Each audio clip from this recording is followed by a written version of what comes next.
साहिल ने धीरे से फोन मिलाया और बोला, मैं ठीक हूँ अम्मी, तुम कैसी हो? उधर से उसकी माँ की मुलायम मुस्कुराती आवाज आई।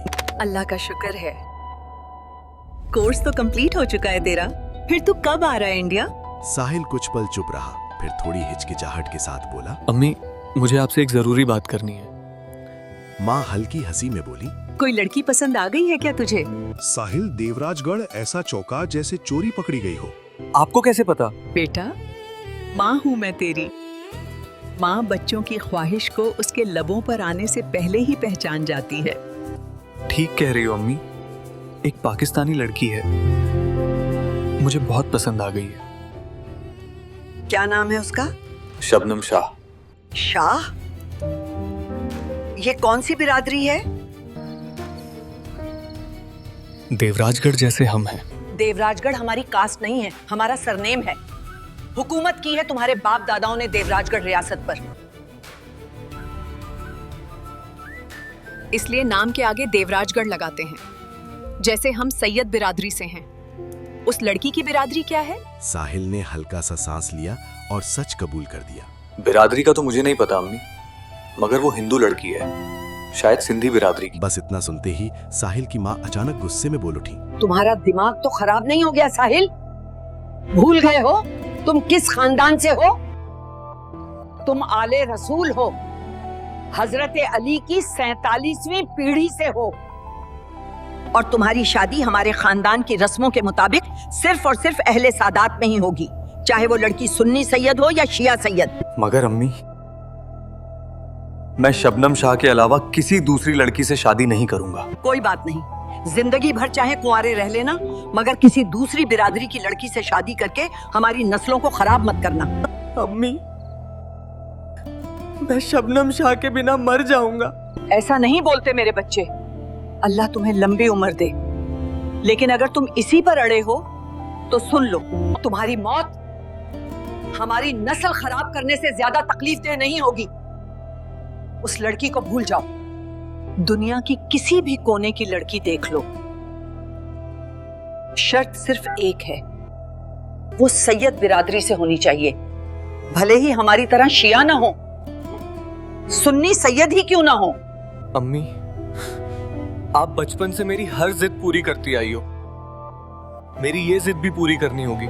माँ गुस्से में भरकर बोली, खामोश रहो, मैं तुम्हारे पापा के साथ लंदन आ रही हूँ, वहीं इंतजार करो। और इतना कहकर साहिल की माँ ने फोन काट दिया। उधर पाकिस्तान में शबनम की दादी भगवान झूलेलाल की पूजा कर रही थी। पूजा समाप्त हुई ही थी कि फोन बजा। शबनम का कॉल था। दादी, एक हिंदुस्तानी लड़के को मुझसे प्यार हो गया है। बिटिया, दादी ने गहरी सांस ली, जैसे किसी पुराने जख्म की हवा खुल गई हो। लड़का भी तुझे भारत का ही पसंद आया है? अपने देश का ही लड़का पसंद करना चाहिए था तुम्हें। हम अपनी जमीन से बहुत प्यार करते हैं। बंटवारे के वक्त भी हमने अपना गांव नहीं छोड़ा, अब हम तुझे दूसरे देश कैसे भेज दें? दादी, वो हिंदुस्तानी लड़का मुझे बहुत चाहता है और मुझे उम्मीद है अगर मैं उससे कहूंगी तो वो मेरे साथ यहीं लंदन में रह लेगा। मुझे आपकी और दादाजी की फीलिंग्स का पूरा ख्याल है। मैं आपसे वादा करती हूँ, मैं भारत कभी नहीं जाऊंगी। क्या करता है वो लड़का और क्या नाम है उसका? विपुल शर्मा नाम है उसका। यहाँ लंदन में एक क्लब के लिए क्रिकेट खेलता है। बेटा, वो क्रिकेट खेलता हो या कोई बिजनेस करता हो, हमारी एक ही शर्त है, हम तुम्हें शादी के बाद भारत नहीं भेजेंगे। अगर वो लड़का हमारी ये शर्त मान ले तो मैं तेरे बाप और दादा दोनों को मना लूंगी। थैंक यू सो मच दादी, मैं उसे मना लूंगी। फोन कटते ही शबनम ने बिना वक्त गवाए विपुल शर्मा को कॉल लगाया। हेलो विपुल, कल मुझसे मिलो। अगले दिन एक क्रिकेट स्टेडियम में विपुल शर्मा नेट प्रैक्टिस कर रहा था। तभी साहिल और हर्षित वहां पहुंचते हैं। विपुल उन्हें देखकर चमक उठता है। क्या बात है, मैं कहीं सपना तो नहीं देख रहा? दो दिल के डॉक्टर आज अपना कीमती वक्त निकालकर एक साथ मुझसे मिलने आए हैं। तुझसे तो हम एक दिन छोड़ के रोज मिल रहे हैं। ये भी कोई मिलना होता है? यहाँ से निकलते वक्त तीसरे चौथे दिन 5 मिनट के लिए मिल लेते हो। मिलना तो वो होता है कि साथ बैठकर कुछ घंटे वक्त गुजारो, साथ में खाना खाओ। कितने महीने हो गए तुम दोनों को मेरे साथ खाना खाए हुए? आज हम तुम्हारे साथ खाना खाएंगे। फिर अचानक साहिल ने सीधा सवाल मार दिया। तेरी एक दोस्त है शबनम शाह।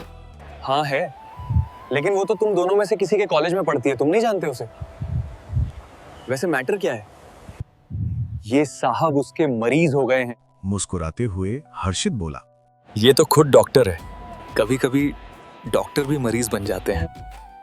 समझा नहीं? मैं कुछ इश्क हो गया है इन साहब को शबनम शाह से। मुस्कुराते हुए हर्षित बोला। हर्षित की बात सुनकर विपुल बुरी तरह चौंक जाता है। जी नहीं पाऊंगा विपुल उसके बिना। यूं समझ लो दिल धड़कना बंद कर देगा। साहिल विपुल की तरफ हसरत भरी नजरों से देखते हुए बोला। मैं कुछ समझा नहीं। हाँ, विपुल के चेहरे का रंग उड़ गया। उस लड़की ने आज शाम को जवाब देने के लिए कहा है। अगर उसने ना कह दिया तो इसकी हालत बहुत खराब हो जाएगी। इसकी हालत या तो इसे पता है या अर्पिता को या मुझे। पगला गया है पूरी तरह उसके इश्क में। मैं क्या करूं? मुझे बताओ। अपने चेहरे के एक्सप्रेशन को छुपाते हुए विपुल बोला। तुम उस लड़की शबनम शाह को किसी भी तरह कन्विंस करो कि वो साहिल के प्रपोजल को रिजेक्ट ना करे। अगर उसने मेरा प्रपोजल रिजेक्ट किया तो तुम्हारा ये दोस्त साहिल मर जाएगा। किसी दिमागी मरीज की तरह साहिल बोला। अगर शबनम किसी और लड़के को चाहती हो तब। साहिल के चेहरे को गौर से देखते हुए विपुल बोला। विपुल, मेरी दिल की हालत बड़ी अजीब है। मेरे सामने कोई भी लॉजिक काम नहीं करेगा। अब उसकी वजह कोई दूसरा लड़का हो या उसका मुझे नापसंद करना हो, मेरे प्रपोजल को रिजेक्ट करने का मतलब है मैं जी नहीं पाऊंगा यार, किसी भी तरह। ये सदमा मेरे बर्दाश्त के बाहर है। कहकर साहिल किसी बच्चे की तरह रोने लगता है। रिलैक्स साहिल। अरे क्या हो गया तुझे? ऐसा नहीं बोलते।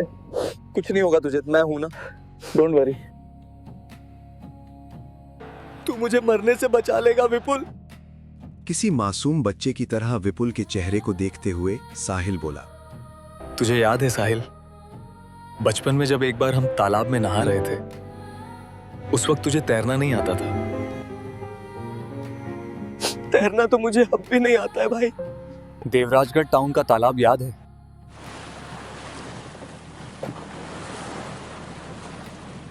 हाँ हाँ याद आया, मैं उस तालाब में डूब गया था। तुझे तैरकर किसने निकाला था? तूने ही निकाला था मुझे, बहुत अच्छी तरह याद है।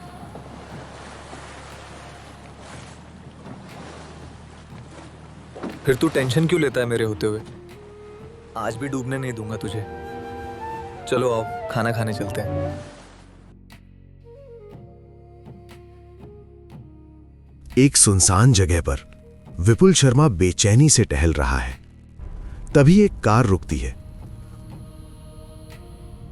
उसमें से शबनम शाह उतरती है, धीरे धीरे उसकी तरफ बढ़ती हुई। जैसे ही शबनम पास आती है, विपुल की आंखों से आंसू बह रहे हैं।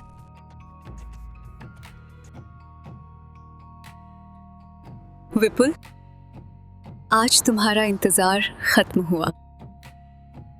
I love you.